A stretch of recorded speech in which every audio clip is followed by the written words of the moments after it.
This piece is called To Remove the Seven, and what I've done is created a steel pedestal with cascading brass leaves and then a collar of glass and brass. This process used welding as well as grinding and soldering to create the pieces, but it started with the process of design, planning, and templating. For creating this base out of steel, I first created a drawing on my CAD program and then created the piece out of wood first, which ended up being really important because my metalworking tools aren't made for a cut like this that's so steep. So I had to use a mixture of a portable bandsaw and a cutting disc on an angle grinder to create that severe point at the bottom. After that process for the steel base, I did TIG welding and then ground those away until I was satisfied with the transition points. From there, the entire piece was blackened with a patina and then a clear coat is applied. This collar is created with borosilicate glass rods, which I've sharpened on a belt sander to a polished grit. This collar has quite a few solder joints as well in order to connect the glass and the brass. I've done a patina process and then have gone through with a polisher to bring back that kind of golden quality to the brass. And then in our string of hearts here, every single leaf brings on its own quality. There's a memory of the amount of heat, the angle of the torch, the amount of flux used. And so what I'm hoping is because of the polish on the edges of the leaves and the individual dots, what I am calling dewdrops on each leaf, there will be enough visual interest that a passerby will be drawn to look at the individual leaves and start to pick up the idea of capturing memory. And that's one of the aspects that the String of Hearts means to me. Recently, I did a photo shoot with Fiona Small because with just a few images, she really has conveyed incredible amounts of story and questions. I'm trying to create a mythology or a piece of lore about this artifact because I do start to believe that stories are what shapes humans.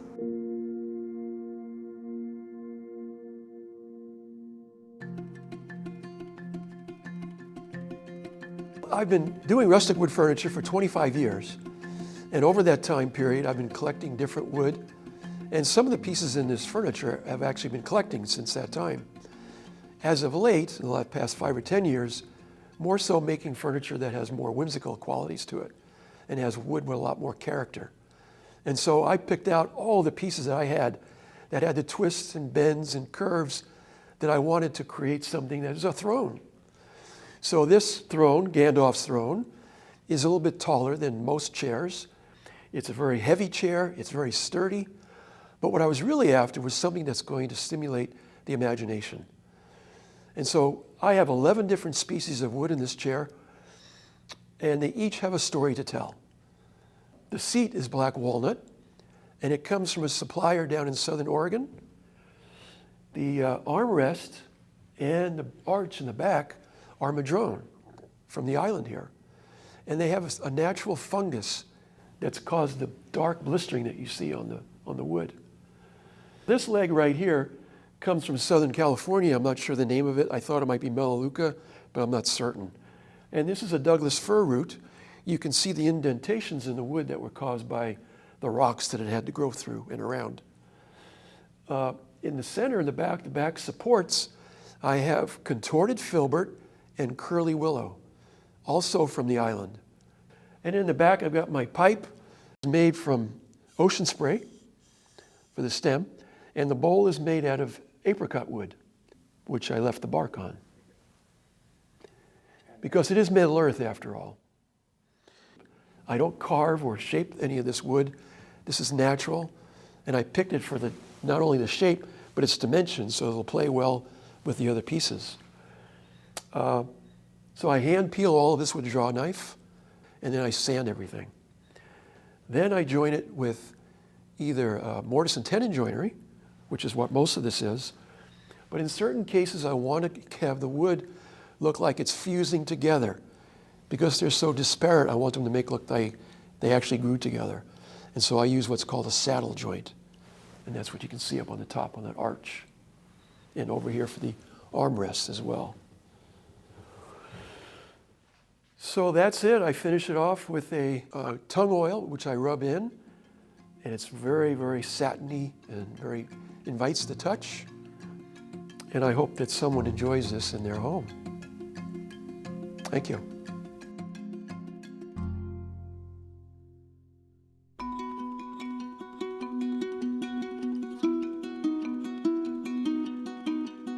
This is stained glass 3-panel screen, and I'm using a technique that's centuries old. Back in the 1100s, this is when it got started, and it was used mostly in religious contexts, in churches, and the huge cathedrals. Books weren't available like they are nowadays. So it was used to be able to tell the population, give them stories about the saints and what happened in all religious contexts. But through time, it became more useful to be used in homes and businesses. This has got it's called a leaded panel, and a leaded panel is worked in a way where if you have a whole bunch of pieces of glass that you want to make into a flat surface you used in a window, you have to fit them together. And you use what's called lead cane. And lead cane goes in between all of these glass pieces in order to put the piece together.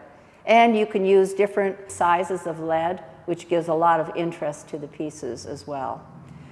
This here is blown glass. Everybody's familiar with them. You've seen the glass blowers blowing that.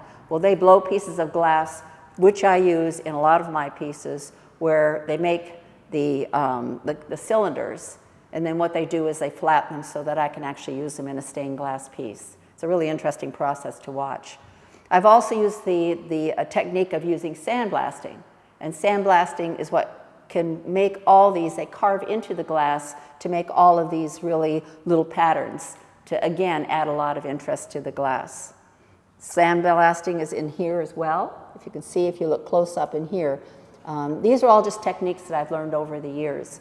And of course, there's melting glass, and you can put a lot of different pieces within the piece as long as you know how to put it together.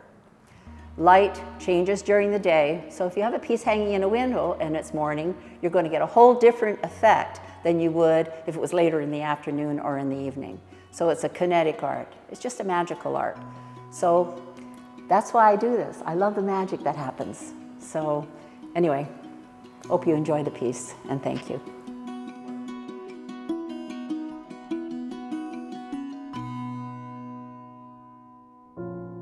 The title of my piece is Ancestors.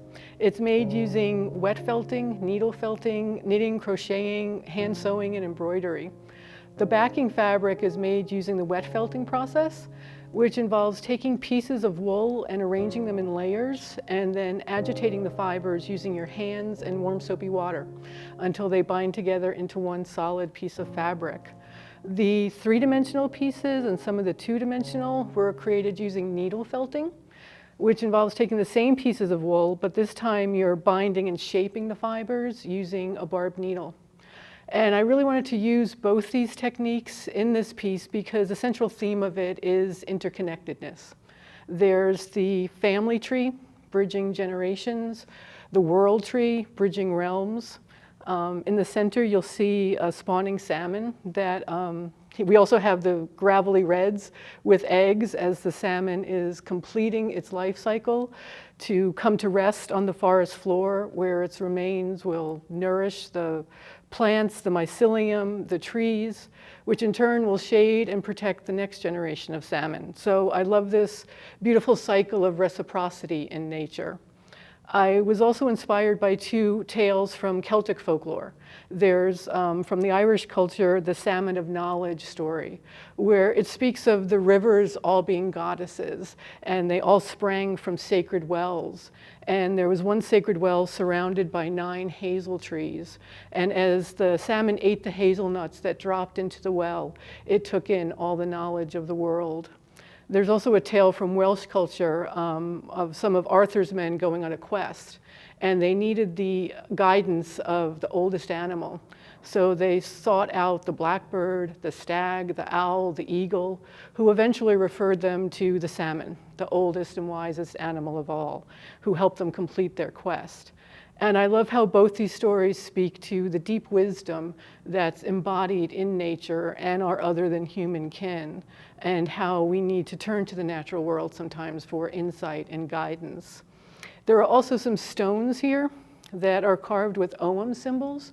Ogham is a writing system that was used to record the Proto-Irish language. It was often carved into stones to denote ancestral lineage. In the center is a representation of cave art of hands that dates back tens of thousands of years, and it's found across many different countries. And I love how both the cave art and the Ogham, they speak to how we are imprinted by those who come before us, through DNA, through images, through symbols, through language, and through the stories we inherit. And how do we honor those who came before us and fulfill our duty of care to those who come after us? Do some of those stories or narratives need to be transformed or healed or released altogether?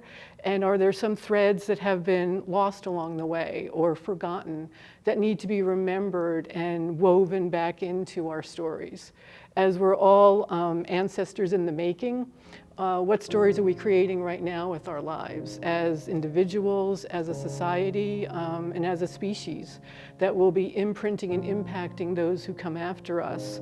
Will they be stories of division, destruction, extinction, or will they be stories of connection, kinship, honoring the divine feminine and living in right relationship with all of our other than human kin, with the land and the waters, going forward?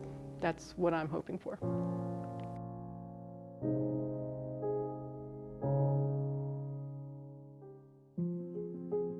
This painting is called Collage of Boats, and it comes from a whole lot of drawings I did when I lived on a houseboat on Lake Union for 27 years.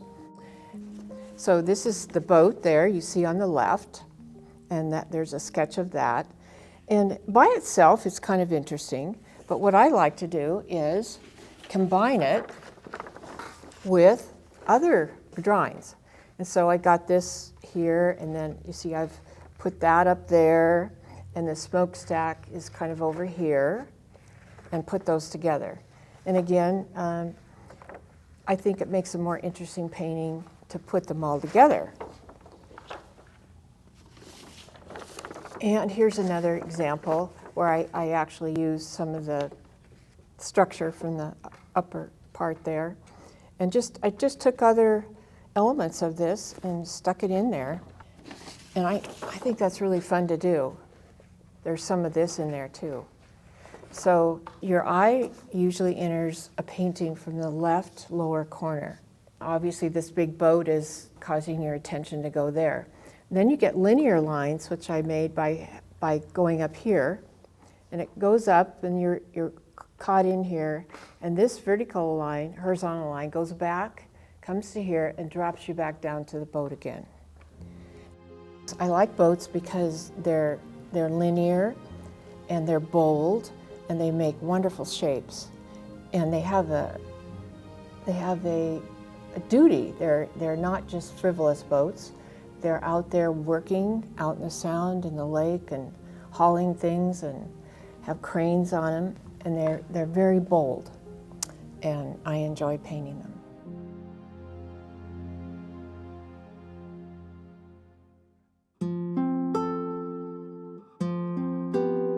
I had painted a very small painting for the county fair donation for the museum, and I liked it so much I bid higher on it than anyone and bought it back. And I happened to put it up against a light in my living room till I figured out where to put it, and that's when I saw the kinds of patterns you could see when a painting was backlit. Usually they're up against a wall, so you don't see that aspect of them. And that's when I thought, what if I put lights behind a painting and just see how that would work? And voila. Here you see the painting as it would be seen in daylight. Now you begin to see the illumination reveals even more varied and changing colors that evoke deeper feelings, emotions, and thoughts of wonder beyond the still painting.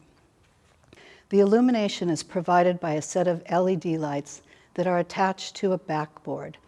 They are operated by a controller or a phone app and can be manipulated to change color spectrums, rhythm, speed, and light patterns. They can also be set to respond to music if you're in a party mood. This is a rainbow setting. This is a series of natural colorations to depict nature. This one is called Waterfall. We have Water Drop, Karst Cave. There's really hundreds of different settings you can pick. Some are already made for you, and others you can adjust the coloration to change them the way you want. So I usually spend a lot of time with the painting and go through these different settings and pick the one that I think goes best. But if it's in your own home, you can change it according to your mood or the lighting. There's really lots of options for it. I really love analyzing what captures the eye, where light shines, how one travels through a painting, and the emotional pathways it takes the viewer. And I have a series of these that I've done, about 5 different ones. And I hope to do more, actually, even at a larger scale.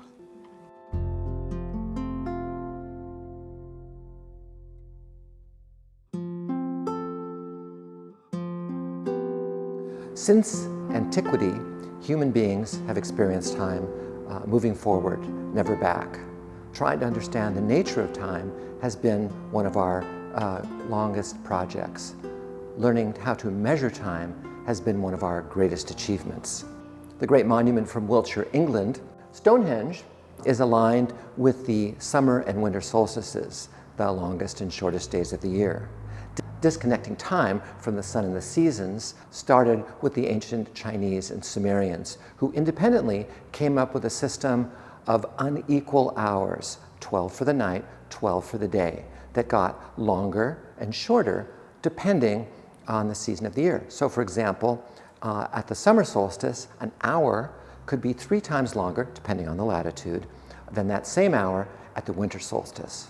The ancient Greeks in the 2nd century BCE came up with a system of 24 hours of equal fixed length, which is the one we use today. Clock faces, however, still have 12 hours on them, which is a remnant of the time when both equal and unequal hours coexisted. In the 6th century, Benedict of Nursia, the founder of the Benedictine order, declared that there was a need for the regulation of time, so that monks, with the ringing of a bell, would know when to eat, sleep, work, and pray. Time had begun to be thought of in terms of the units that it was made of. Hours were divided into minutes, 60 of them. Minutes were divided into seconds, 60 of those. Time could be spent, saved, and lost. But time was still local.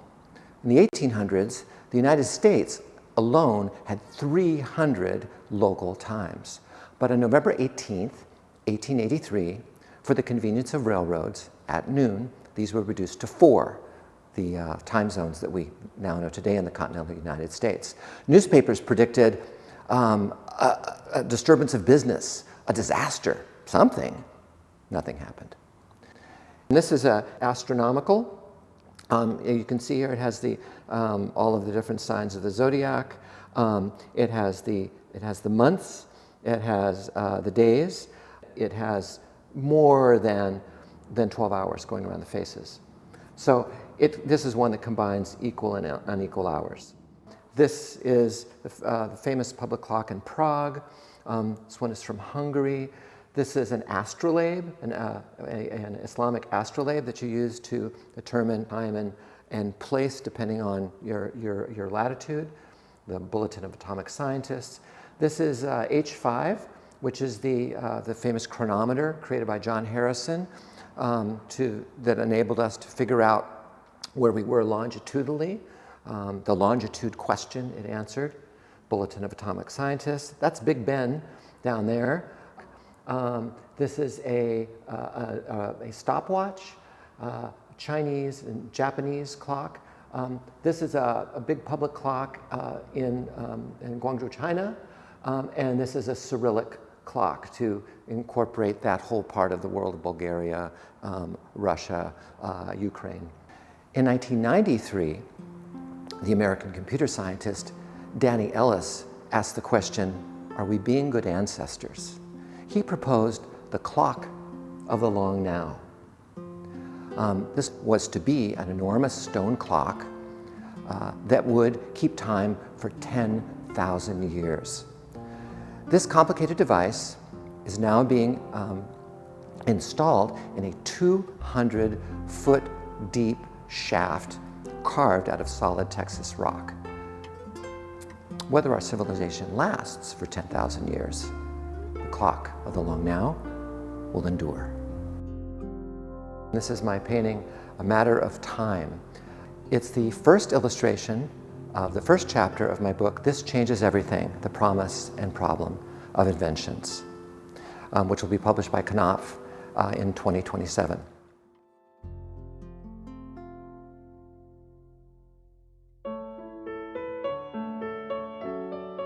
The title of this piece is Spirit. It's on a rotating base and it's pinned and glued to that base. When working on a rock like this, the first thing is to rough it out and try to get the general shape of it. You're working with an angle grinder with diamond wheels, and it creates a lot of dust. Of course, you have a mask and goggles and muffs for the sound. And you take off the major part, but when you do that, you scratch the piece. Alabaster is a very soft rock. And so then the next step, just like working with wood, you work up, you go from a 60 grit or 30 grit to a 60, to 120, to a 400, to 600, and then finally into a polish. On one side, it has these concave shapes. 2 on one side and 3 on the other. These shapes, as they get close to one another, the thickness between the 2 shapes is 1/8 of an inch thick, so dangerously thin. And when it gets thin, it becomes very translucent. As you rotate it slowly, you can see the piece start changing in colors. If the sun starts getting more intense, then it can actually turn to a very bright orange image. The fins come to a sharp edge along the top, and on the other side, it has a very rough texture. Even on a cloudy or partly cloudy day, it will change. It will constantly change. It will become very intense or becomes very dull in color. It was a wonderful piece to work on because I'd be working on it and the sun would come out and it would just glow to a bright color and then it would fade again. It was almost disappointing to finish it because of that. Almost. After 2 years, it was very nice to finish it. I enjoy doing art, I enjoy sharing my art, and I enjoy watching people interact with my art.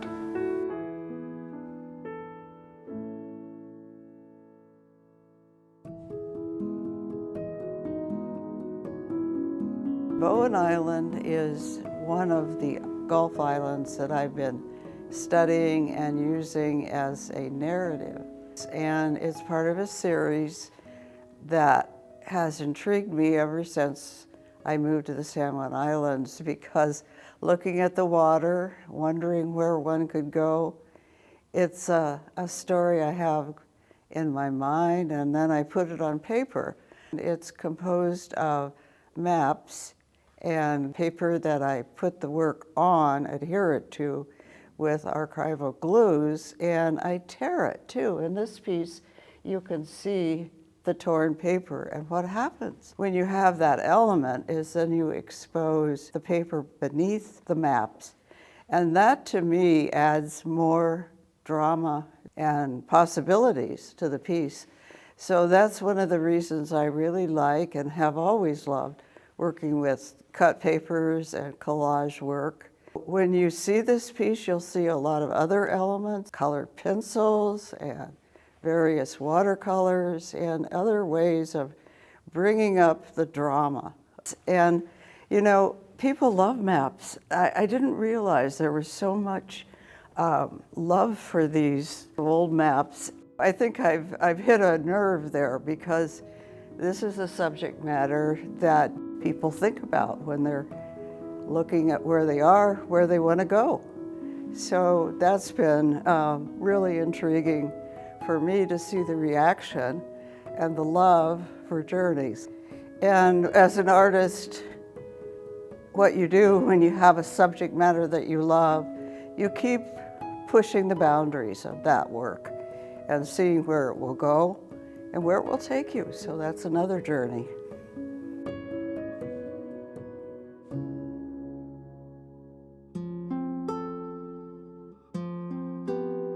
My painting is entitled Doe's Creek.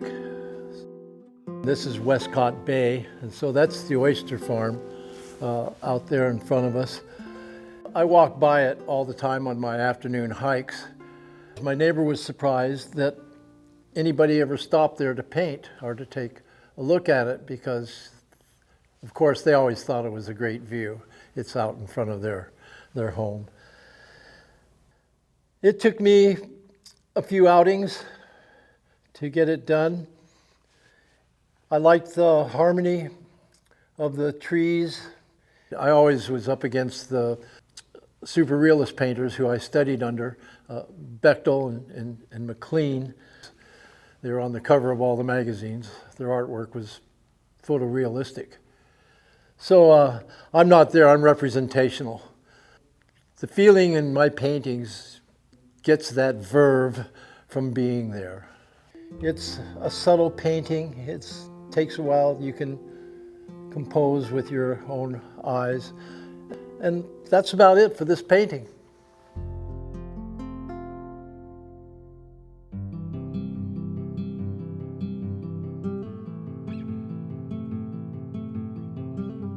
Over the years, I've done a series of hot paintings, and this is my most recent one, Hot Creation.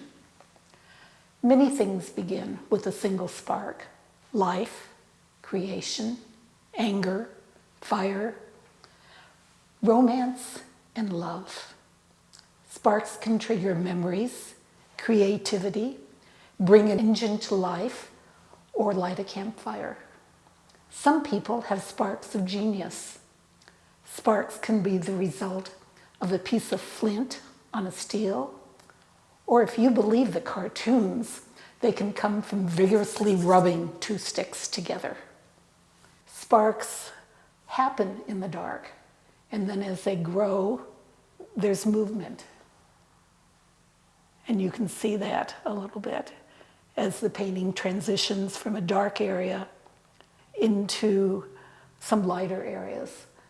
You can sometimes see sparkles of light on water, Diamonds and other gems also sparkle. Often you can see the sparkle in a loved one's eyes. Sparks are all around us. May only the good ones find you and your life. Happy holidays and enjoy the show.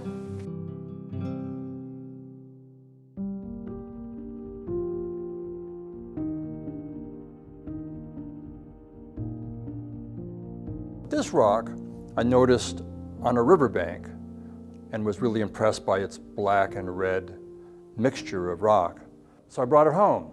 People ask, well, did you see what you were going to carve in it as you were picking it up from the riverbank? No.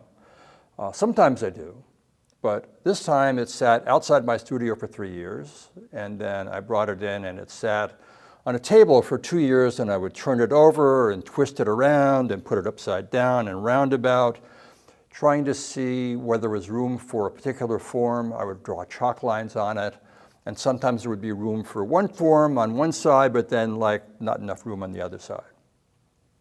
And eventually, a year or so ago, I started carving. And I carved the general form you see here for the head, but it had this giant beak. And it turned out, embarrassing to say, I had no particular clue about what an eagle really looks like. I mean, I could recognize an eagle, but I had a sort of a cartoonish image in my head of what an eagle beak especially looked like. So my next stage in sculpting was actually to stop sculpting and go back to the drawing board, like literally the drawing board. I drew many eagle heads from different perspectives, trying to learn what the form was like. But you say, it's not a natural form on top, Bill, because eagles don't come in red and black. So why did you choose an eagle to make from a red and black rock? And the red, by the way, is, I believe, jasper, and the black is basalt. So the answer to the question of why an eagle is also the answer to the question of the title, Eagle 2025. You may have noticed there's been a lot of consternation on the national front, with many groups pushing back against many other groups. And the unofficial motto of the United States is E pluribus unum. My apologies for my Latin pronunciation. E pluribus unum, out of many, one. And we see that in the United States with all these groups, not just red states against blue states and blue against red, but all the many hues of people and their beliefs combining together to form a stronger union. And here those colors combine together to form, again, a union that we hope both for this and for the nation will be strong and long-lasting and endure. So there we have it, Eagle 2025. Thanks for coming to the show. Bye-bye.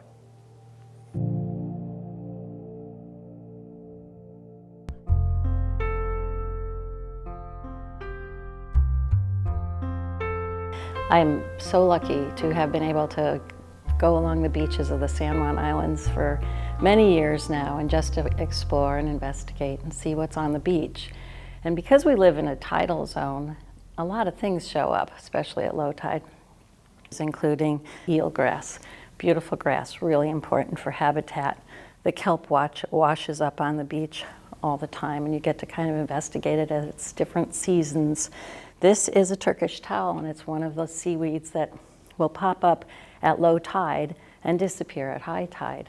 So in my art process, I do a lot of paper on substrate.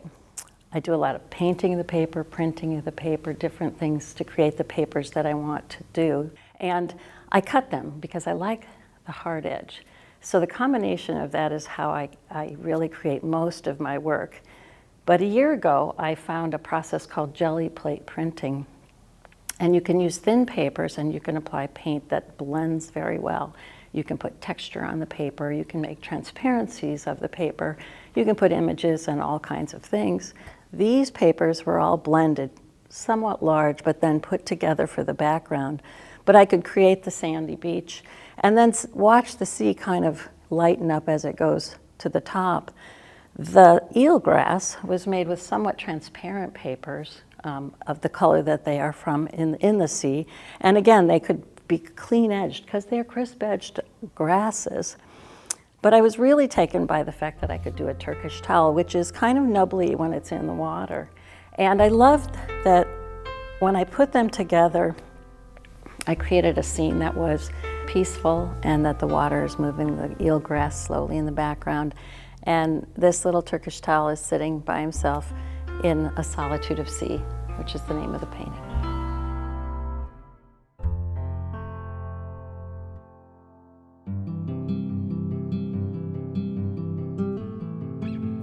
I try to connect with the elements of a landscape that really speak to me, that hit my emotional buttons in here, and I try to get that onto my painting to relate to the viewer.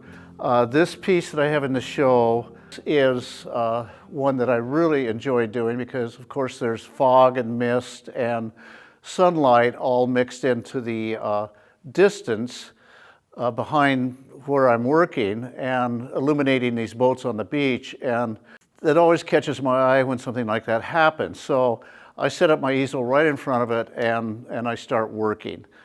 While this one is very tranquil and very peaceful, I brought a painting with me that I did last January at Kilauea Volcano on the big island of Hawaii. Judy and I were over there for 2 weeks staying at Kona, and we understood that the volcano was due to erupt on a Tuesday morning.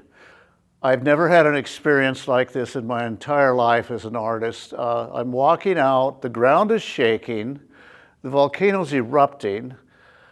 There's a rock about the size of a Volkswagen Bug right in front of me with a sign that says 14-ton rock tossed out of the volcano in 1988. I just carefully set up my easel at the edge of the barricade that they had made so that nobody could get into the caldera, so to speak, and did 2 paintings that morning. I did one. This one was the first one I did in under 1 hour. Actually, it was under 40 minutes that I painted this. And I really got into a zone with it because there is a volcano erupting. That's real fire, that's real heat. There's steam right behind my easel coming up. There's steam in the valley all around me for 3 miles coming out of the ground. There were signs as I walked out on the path that said, "Watch for sudden cracks and fissures in the earth."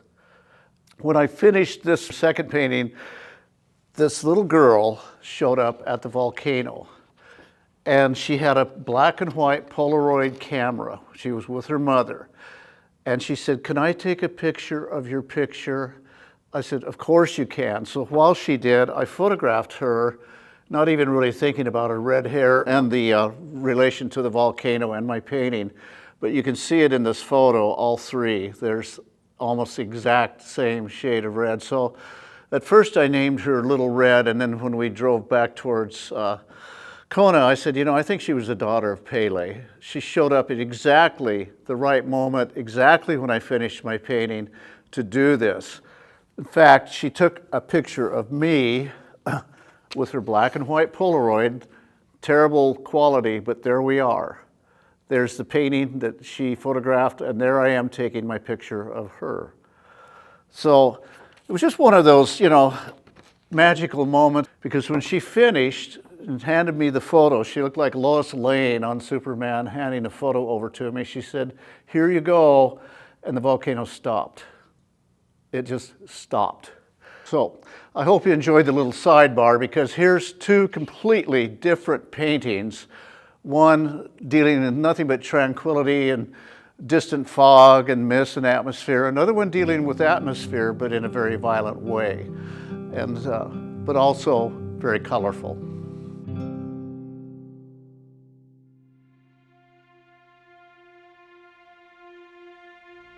This painting is Refuge and Fortress, reflects my own experience as well as wanting to approach and engage others with my idea of heaven and earth and the transition between being warm and safe and having refuge. My belief is that we are all spiritual beings that can develop a spiritual life. This particular piece, more than some, involved a lot of planning, a lot of design, a lot of revision of what do I really want to do, how do I want to do this. The actual watercolor paper is one I haven't used extensively. It's 300 pounds. It is cotton, and I love it because it can take a lot of water, it can take a lot of work, meaning actual physical interaction. So some of it is watercolor wash, and such as the upper sky with the stars, and this area, and the interior is watercolor wash. The upper dark forest, what the trees come out of, become visible, is wash. And then we have some opaque watercolor that is in some of these aspects, such as the tree branches and trunks and the stars. And there's a large significant star up here above Mother Mary and the Christ child. So this was a really exciting piece for me. My intention were to help people look at the painting with not just the physical reality of our world, but that there is a spiritual element to our being, and we have a soul, and I've developed a spiritual identity, so I was wanting to encourage others in that.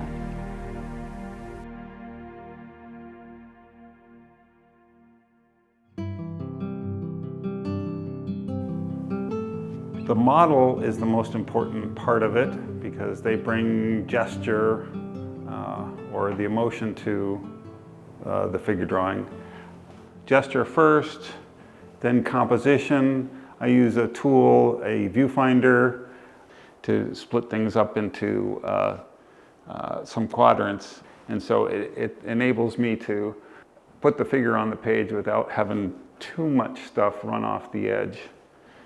Once the edges are defined or the extremities are defined, then it's filling in and finding the points of contour that are explicit.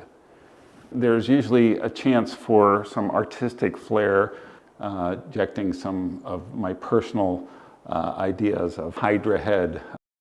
If you're trying to do a figure in 20 minutes, the time goes really quick. So to actually put in the features as far as where the hand goes, where the head goes, where the elbow goes, and then get the contours right, and then fill in the shading, it's pretty quick. So it's kind of the expediency of how to make a tone.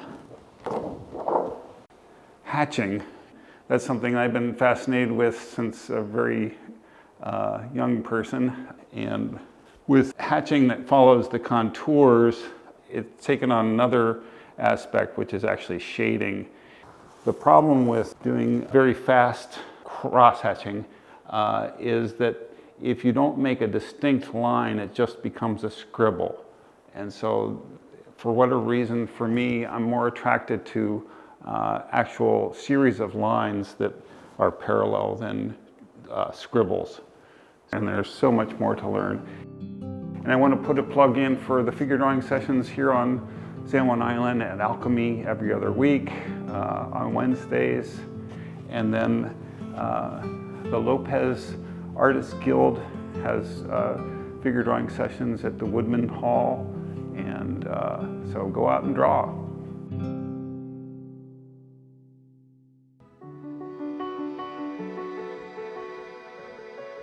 I'm here today to explain how my painting Passage came into being.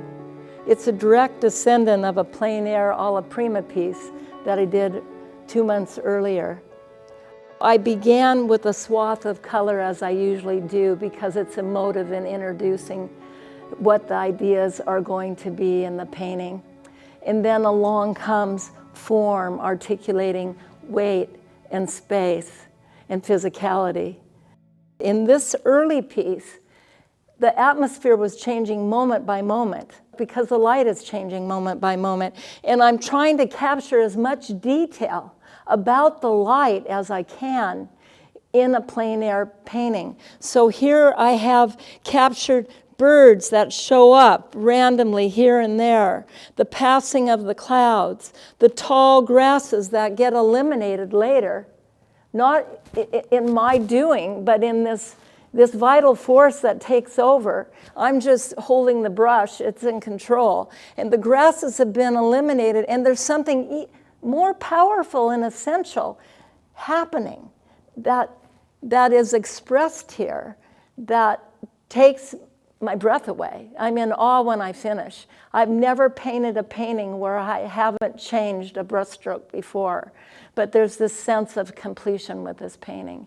So this painting is expressing all that I can in a short amount of time with many colors, meaning a large palette, and this one was reduced down. I had a large palette set out, but my brush only picked up 3 hues in this painting.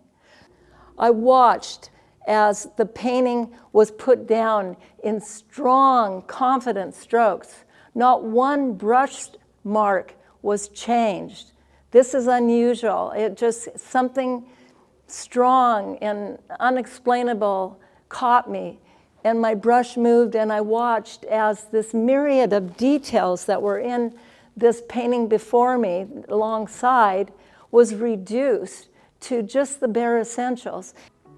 I was witness to this rendering down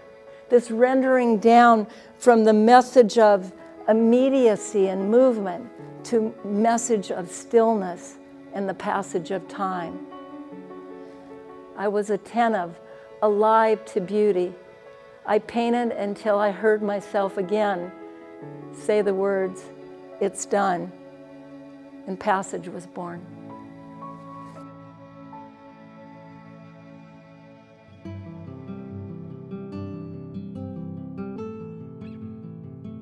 This is the last one of a series I started a few years back. All of them have found homes. And I wanted to talk first about the series. Galaxy Guardians, it's kind of a spin on, yes, Guardians of the Galaxy. All of them have the galaxy in there, and I had a lot of fun, if you can see these spots and sprays. So I mix a lot of dramatic areas on top and bottom, and then it's all smooth in between. So the point is, my art, I always try to strive for balance, where there's spots of softness and then all the turbulence, just like life. We have to go through these transformational spaces and not fear them. And humpback whales understand that. And humpback whales understand community, not just in the matriarchal motherhood part, but understanding the whole. So mother and calf here are representing that, where we can hold each other in spaces and care for each other. And there's also this majestic part of it with the sprays, but I also did texture here. And this was done actually with my hands. And the reason I can do a lot of work in my paintings with my hands is because I work with natural earth paints. I really focus when I do wildlife on the eyes. I want to make them more relatable.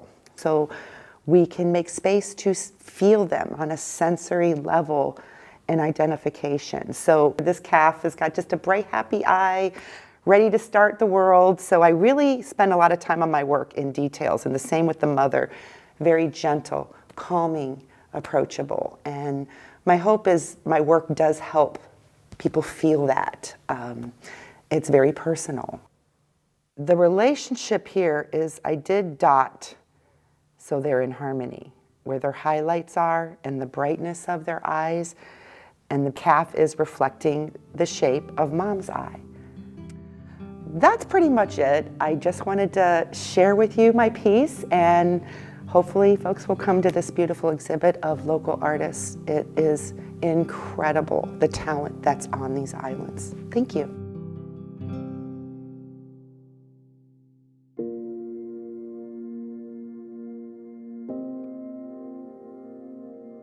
I've been an artist all my life, and I've always done textural media. I started in acrylic, and one of the joyful things about acrylic is the texture. So I'll put a wash on the canvas and then texture, and find within the texture something that I want to emphasize. But then I often see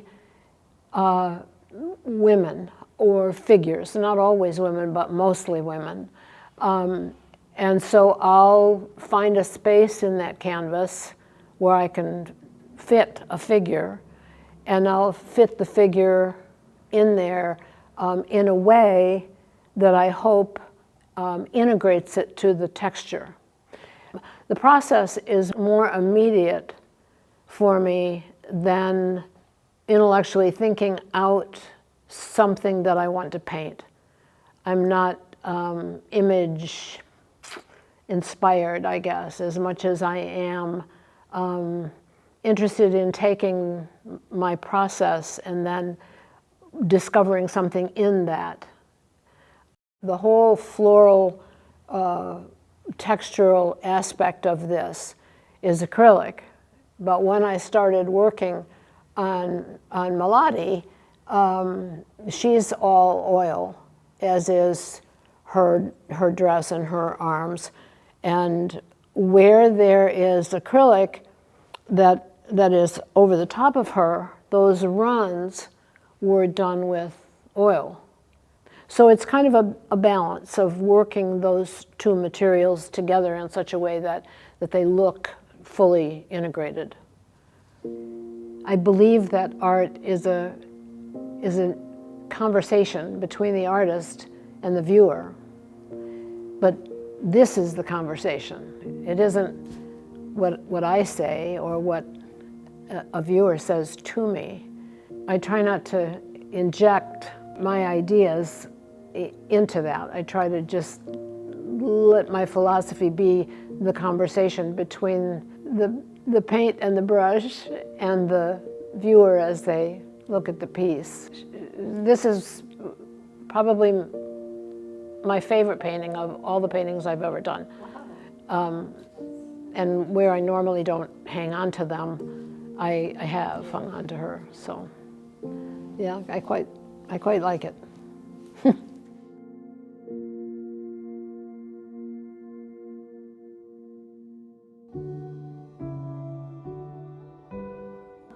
The spirit guides that you see are ceremonial dolls, basically, or spirits that were in response to a great trauma.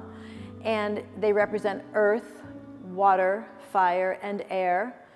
And 1 month after I lost everything in a wildfire, home, possessions, all of that, our monthly moon ceremony, one of my goddess sisters came to me with a bunch of clay and said, we need to make our hands so that you can rebuild your life.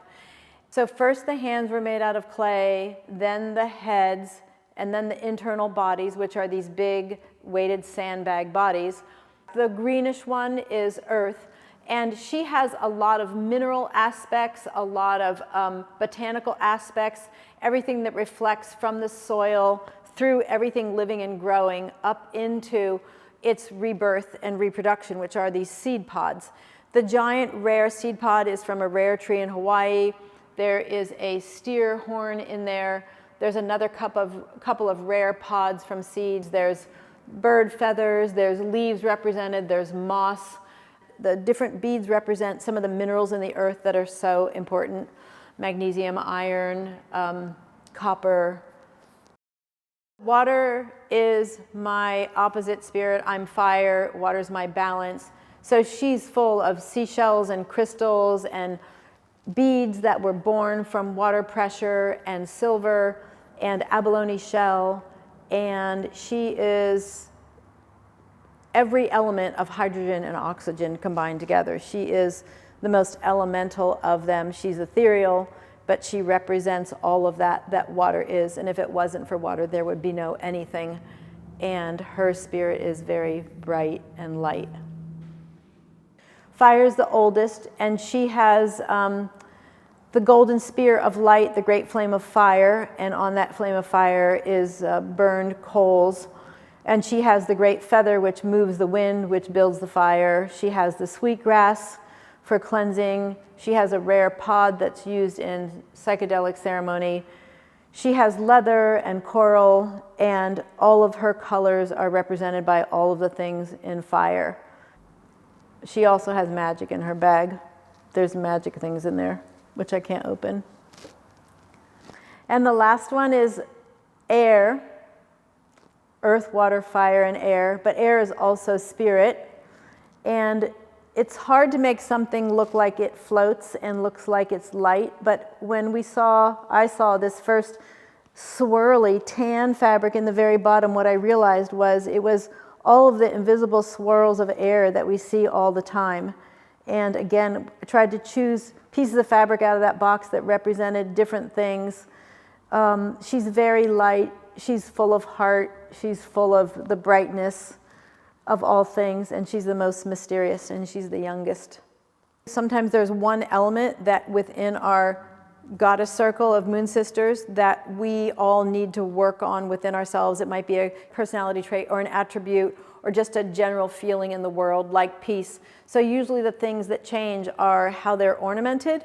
Their costumes stay the same, but their beads might change, their staffs might change, their different elemental pieces might change. The abalone shell was used in ceremony, and it was found in the debris of the fire, so that's why it was never cleaned up, and it continued to be used in ceremony every month. So we burn sage in it, tobacco, palo santo, and then there's always a heart rock that's everywhere with things.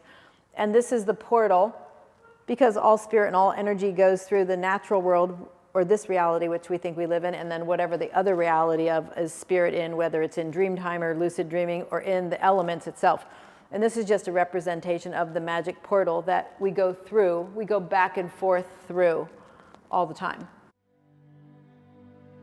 People have wanted to buy these, and I've made them their own set.